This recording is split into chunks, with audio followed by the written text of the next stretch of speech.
and I'd like to get those guys on the horn.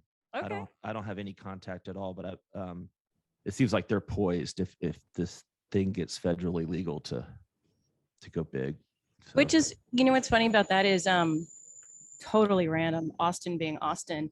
So I met a guy who works for Leafly because our kids were in the same like swim class and they just moved here from like, I forget, Seattle or something. And I think Leafly does some of the marketing for Can Brand or something like that. Anyway, I'll see if he has a connection. But those are the ones where like some of them are just like 2.5 milligrams of THC, such a small amount of THC and so expensive. It is. Yeah, it's 2.5. You're right. Yeah. Jordan, I think you talked about this at the productivity. Jessica Lucas is the one that highlighted them. Right. Yeah. That's right. We talked about it then. Yeah. It's like, how much is it a can? It's a small can and it's only 2.5. Yeah. Like $20 a 6-pack. Yep. Yeah, but I think they have a higher octane one also, I think. Yeah. But yeah. I mean, how brilliant is that? Like, well, I mean, if you just want, if you're at work or something, I don't know, if you're operating machinery and you just want a little pick me up. Yeah. I don't know. Hilarious. Oh, geez. Yeah, I'm just looking at myself on the screen. I'm like, oh no, is that branded merchandise I'm wearing? Listen, when you're a bachelor, you just wear what's clean. Okay. Beggars can't be choosers. I saw the fingerless gloves last episode. Do you have a sleeve going now? Well, this is actually for my when I shattered my elbow. It just okay. Well, that helps. It helps with the pain, but the gloves they provide no function. I just think they kind of look cool. They make me look a little gangster. I thought it was like a sleeve like the basketball players wear, just for looks, not for functionality. Yeah. Well, I mean, it kind of does look. I'll get some hot Lukes when I go out tonight. They'll people be looking at me like, what's with this get up? What's is he a rodeo clown? Being homeless. I do. Yeah, I don't even think they would serve me at Down on Grayson looking like this. Oh well. Well, hey, enough of this nonsense. So you talked to Bill Newlands, huh? How did you find Bill? He was nice. He was very Bill Newlands-esque. He was very cordial. Yeah, very steady.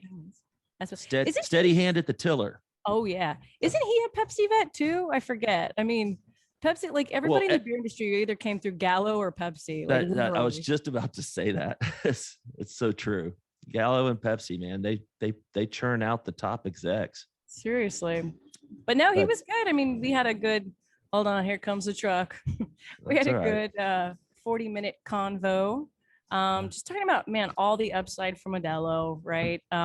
That's what I wanted to talk to you about, really, because the supply issues will worn tread. Sure. We know what's going on, and that's not going to change. But right, I was surprised how many non-California markets where Modelo is in the top 5 or sometimes number 1. Yeah, and Dallas, Chicago, number 2, Seattle, right? Yeah. It's number 2 in Seattle. I didn't know there were any, anything other than super white people in Seattle.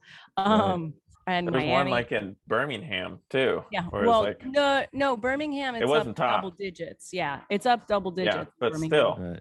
And there was another one like New Orleans. It's up double digits. It's number 3. It's the number 3 beer in Salt Lake City. Wow. That's crazy. They must not know it has booze in it. I don't know.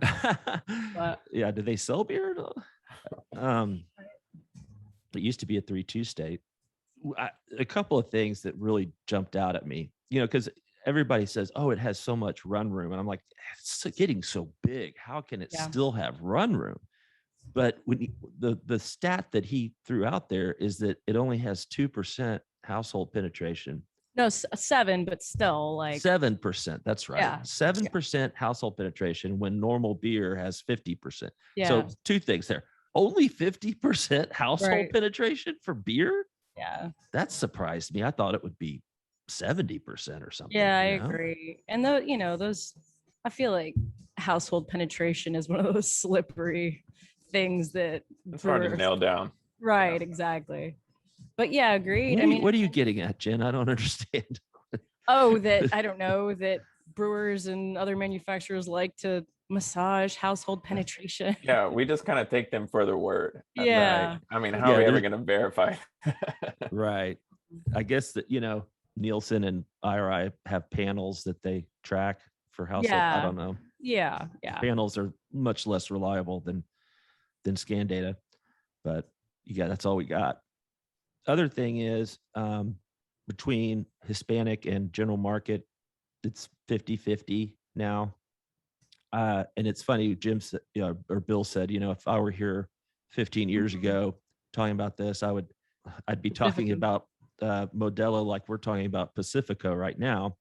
And it's funny because I was there 15 years ago, and I did hear Jim Sabia say those things, and I remember him saying, I don't know why or how I remember this, and I can't remember my name sometimes, but I remember him saying we've got to get to 50-50 Hispanic and general market, because back then it was all Hispanic pretty much, and when I say Hispanic, I really mean Mexican. It was a Texas, Southern California brand, just like kind of Pacifico is going right now. And from my personal experience, I'm starting to see Pacifico in a lot more places. I don't know if you guys are noticing that too, on premise and off.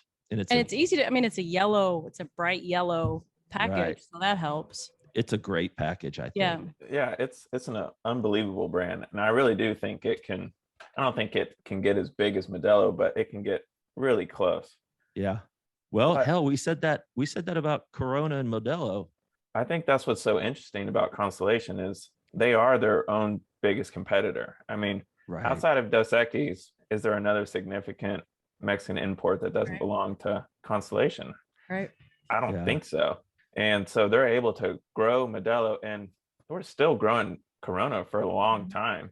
And Pacifico, I mean, at a certain point, I think one of them has to be growing at the expense of another. I think they're still pulling a lot from Miller Lite, Bud Light.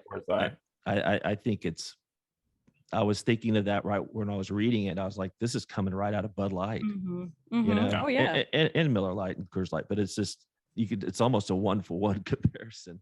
Well, isn't Bud Light the top beer for Hispanics, right? Sure. Still, I believe, right? I would think so. So I think Modelo does, and Pacifico, they do have a lot of run room, and at some point, Jordan, you're right, it's going to have to come out of Corona.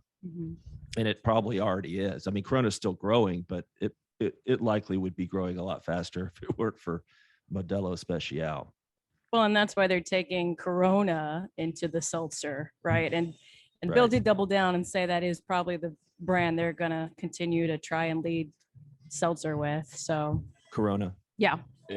How beautiful is it for them to have a Corona seltzer that's doing okay, and they're still just flying. I mean, no problem at all. Oh yeah. No other beer company can say that. Oh yeah.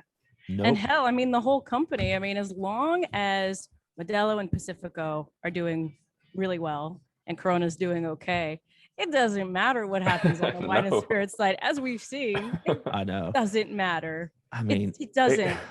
They can buy $1 billion craft brewery. Yeah, right. Exactly. They could do Trump's shoot a person in the middle of Manhattan and nobody would flinch.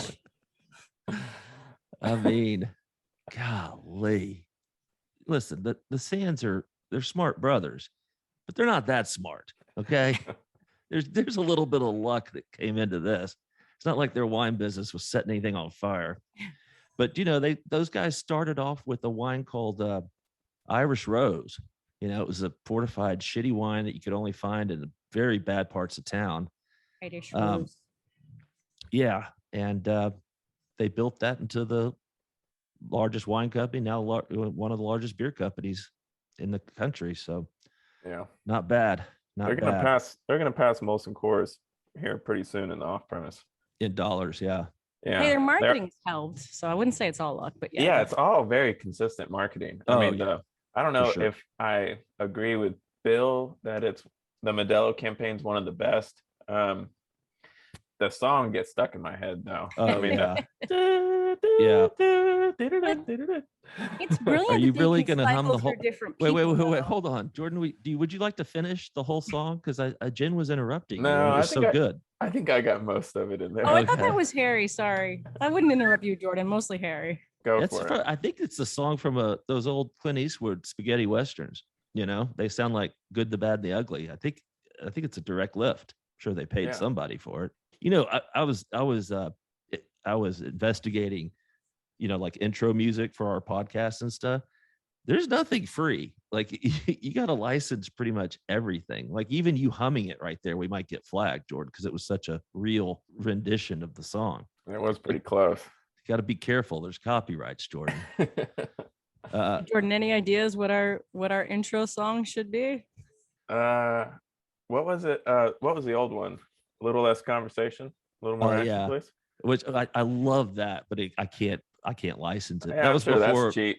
that was before, you know, we could get away with that. But it was perfect because it was Elvis, and it was a great intro, upbeat song, and it was ironic because a little less conversation and a little more action, and that's all we do is sit around and talk.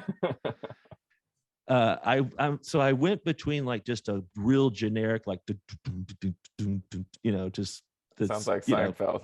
yeah, it's like you know, $10 to license it. Or I wanted to either go that or go kind of more funny and like have a real news, like breaking news, dun, dun, dun, like you know, like that used to be in the 80s, like Anchorman. Anyway, I haven't decided. And then I thought, we don't need a damn song. You know, what are we? Good beer hunting? Come on. This is, Doesn't Hunt play music? We'll just have him. Wyatt does, yeah. Oh, Wyatt does, even better. Yeah. We have the Chicken Nuggets theme song. Did y'all get a chance to read my draft below the bar? Yes. You don't like Yeah. it. Is it? Should we just hold on to that one? Yeah, let's just hold on to it. I get what you're getting at.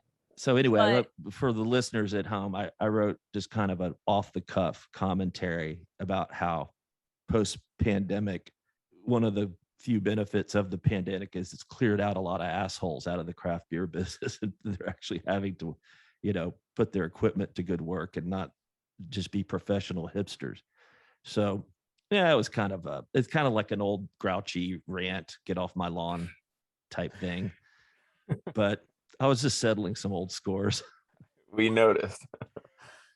But you know, the old Harry would have just run it. That's why That it's is good to have true. editors. I do want to run it, but I just want to, I need to make sure that the points are a little Yeah. more solid, nailed down. Anyway, so part 2 tomorrow for Bill Newlands. Yep. So More about can you give us a sneak peek? capacity, seltzer, Ventures Arm, you know, his take on Boston Pepsi deal, aka what about the 3-tier system? Ooh. Oh, awesome. Can't wait. Oh, it's not a big, you know, he just gave that small comment. That's No, it. I I know. don't think he expected me to ask that question because it was kind of, you know, it was Yeah. like, but you know, Good job sneaking it in though. that's what we do. Hey Jen, I was wondering, I know he talked about the Canarito kind of delaying that innovation. Did he make any mention of the Pacifico innovation they were supposed to have later Yeah, this year? All he said, and yeah, that'll be part of tomorrow too, is that, you know, that Okay, cool. and Modelo Reserva are in test markets and have done well.